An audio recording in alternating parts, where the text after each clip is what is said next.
안녕하세요. 오늘은 한 주를 마무리하는 금요일입니다. 벌써 5일째 책을 읽고 있는데요. 제 자신과의 약속을 지킨다는 마음으로 하루하루 책을 읽으면서 편안함을 느끼고 있습니다. 그럼 오늘도 시작하겠습니다.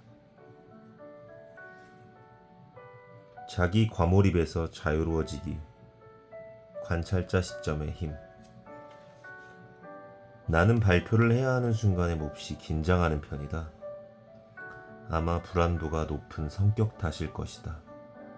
위험을 감지하는 센서가 지나칠 정도로 민감하게 작동하는 사람이라서 스트레스에 취약하고 에너지가 빨리 소모된다.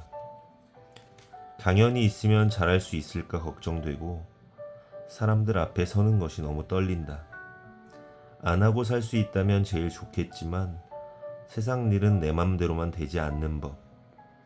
전공의 시절에는 끊임없이 이런저런 발표를 해야 하기에 하루하루가 불안의 연속이었다. 그런데 지금 생각해보면 전공의가 발표 불안을 겪는 것은 너무 당연하다. 내가 생각한 3가지 이유가 있다.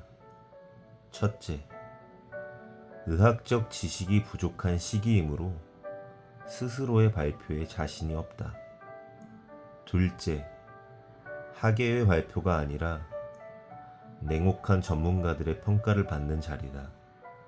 셋째, 나를 포함한 대부분의 의사는 남들에게 똑똑하고 잘났다는 평가를 듣고 싶어 한다. 발표를 두려워하는 사람들의 이야기를 듣다 보면 이 3가지 이유에서 크게 벗어나지 않는다. 대부분 3인칭 관찰자 시점이 자신을 바라보고 있다는 것을 지나치게 의식한다. 잘난 3인칭 시점의 누군가가 못난 1인칭인 나를 평가하고 판단한다는 생각이 들어 자신감을 잃고 불안해한다. 여기서 관찰자는 가족, 친구, 연인, 직장 동료 등 그 누구라도 될 수 있다. 많은 사람이 관찰자가 내리는 평가에 연연하면서 그들의 눈높이에 나를 끼워 맞추려고 한다. 제3자가 내리는 평가를 자신에 대한 객관적 평가로 받아들이고는 의문을 갖지 않는다.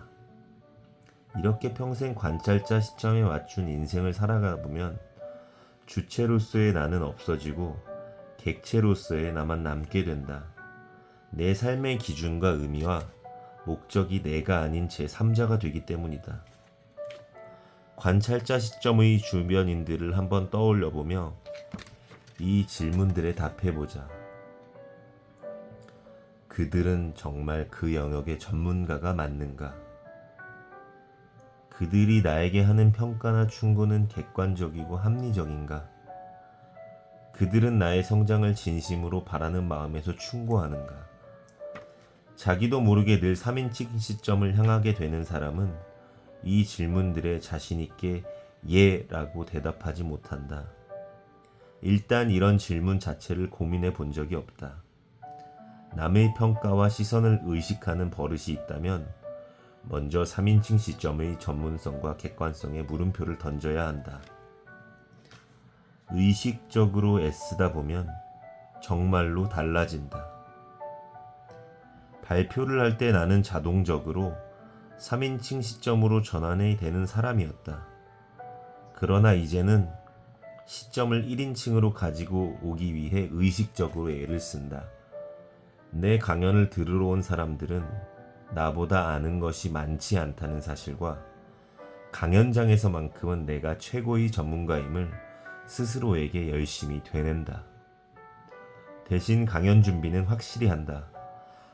아무것도 하지 않으며 걱정만 하는 불안의 시간을 노력의 시간으로 바꾼다. 청중은 나를 평가하러 오는 것이 아니며 내 실수를 찾아내러 오는 것도 아니다. 설사 이 강연을 훌륭하게 해내지 못하더라도 내 삶에 큰 불이익이 오지는 않는다는 것을 계속해서 떠올린다. 그동안 왜 나는 스스로 강연자로서의 능력이 부족하다고 느꼈을까? 곰곰이 생각해보니 나는 전문 강연자들의 완벽한 강연만을 챙겨보며 그만큼 해야 한다는 부담감을 느끼고 있었도다. 그들이 능수능란한 언변과 세련된 무대 매너를 기준으로 삼았기에 내가 그들보다 훨씬 부족하다는 자책을 하고 있었던 것이다. 나는 환자를 보는 정신과 의사이자 글을 쓰는 작가이지만 강연으로만 보면 단기 아르바이트생 수준의 아마추어다. 이 깨달음을 얻은 뒤에 나는 그저 책을 쓰는 작가의 마음으로 강연을 준비한다. 내가 이 강연을 잘 해내는지 못해내는지가 중요한지가 아니다. 이 강연을 듣고 단 한 명이라도 얻어가는 것이 있다면 성공이라고 생각한다. 이렇게 나는 평가받는 3인칭 시점에서 내려와 1인칭 주인공 시점과 2인칭 청중의 시점에 안착했다. 자기만의 시야에 갇힌 사람들이 저지르는 실수. 때로는 1인칭 시점으로, 때로는 2인칭 시점으로, 또 때로는 3인칭 시점으로 자유자재로 전환해보자. 개인적 행복의 영역에서는 1인칭으로 뛰어놀자. 소중한 친구가 힘들어할 때는 2인칭으로 발을 디뎌보자. 냉혹한 전문가의 영역에서는 3인칭의 평가에 귀를 기울이자.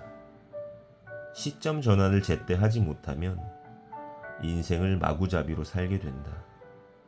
1인칭을 고집해야 할 때 2인칭의 입장만 들여다보면서 과한 요구를 들어주느라 허송세월을 보낸다. 공감의 귀를 열어 2인칭의 시점을 취해야 할 때 1인칭이나 3인칭의 시선을 들이대 상대방을 더 힘들게 한다.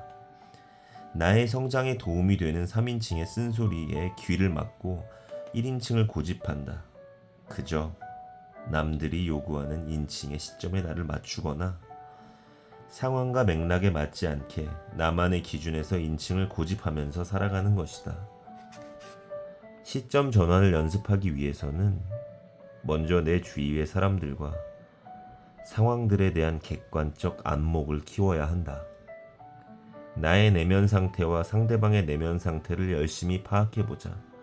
상대의 요구에 무작정 따르지 말고 왜 그런 요구를 하는지 고민해보자. 내 행동으로 어떤 결과가 일어났다면 왜 그런지 융통성 있게 해석해보자. 사회적 상황이나 대인 관계에서 다음에 무슨 일이 일어날지 고민해보자. 최근 연애 리얼리티 프로그램이 인기다. 짝을 찾으러 온 남녀는 정해진 기간 동안 설레고 슬퍼하고 때로는 누군가를 미워하고 견제한다. 일상에서는 느끼기 힘든 여러 가지 감정이 극적으로 요동친다. 시청자들이야 즐겁지만 출연자들은 나중에 자신의 영상을 보며 후회의 발차기를 하지 않을까 생각한 적이 많다. 사랑을 찾겠다는 목적 하나로 참여한 출연자들이 애정 관계에 과도하게 몰입하기 때문이다.